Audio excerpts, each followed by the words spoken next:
ஆமாமா, நான் சாப்பிட்டாச்சு. நீங்க சாப்பிட்டீங்களா? என்ன குழம்பு வச்சிய? அப்படியா, கோழி குழம்பா? ஏமாக்கா இஞ்சி தின்ன குரங்கு மாதிரி மூஞ்சி உருன்னு வச்சிட்டு இருக்க. உன் மருமகளை பத்தி ஒண்ணு பேசணும். என்னடி என் மருமகளுக்கு என்ன? உன் மருமக உன்கிட்ட வயாம பேசல. எப்ப பார்த்தாலும் அந்த போனை போட்டு போட்டு போட்டு அம்மா கறிட்டு தானே பேசிட்டு இருக்கா. சோறு பங்குதுல இருந்து குழம்பு வைக்கிறதுல இருந்து கூட்டு வைக்கிறதுல இருந்து எல்லாத்தையும் அங்க போன் பண்ணி சொல்லுவ போல இருக்கு. 24 மணி நேரம் அம்மா கறிட்டு தான் பேசிட்டு கிடக்கா. இப்ப இதான் உனக்கு பிரச்சனையா? நான் உன் நல்லதுக்கு தான் சொல்லுதேன். உன் மருமக உன்னை மதிக்கவே மாட்டேங்க. ஆனா எனக்கு கல்யாணம் ஆகி 4-5 மாசம் தான் ஆகுது.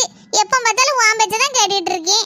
அதுவும் இல்லாம அப்பப்ப வந்துருதேன், வந்து 4-5 நாள் தங்கிருதேன். பத்தியா உன் மேல எவ்வளவு பாசமா இருக்கேன். அப்போ உன் மருமகளும் உன் மேல பாசமா இருக்கணும்ல. எப்ப பார்த்தாலும் உன்கிட்ட தானே பேசணும். ஏட்டி மக்கா, கல்யாணம் முடிஞ்ச பிறகு கூட நீ என்கிட்ட தான் அதிகமா பேசுத. உன் மாமியார்கிட்டயே பேசுத சொல்லு. சொல்லிட்டி வாயை திறந்து சொல்லு. அப்போ உனக்கு ஒரு நியாயம், உங்க அண்ணிக்கு ஒரு நியாயமா? எல்லாரும் அப்படிதான். கொஞ்ச நாள் அம்மா கிட்ட பேசிட்டே தான் இருப்பாவோ. அதுக்கப்புறம் நம்ம கூட பழக தான் நல்லா பேசிக்கிடுவாவோ. இதுல என்ன இருக்கு?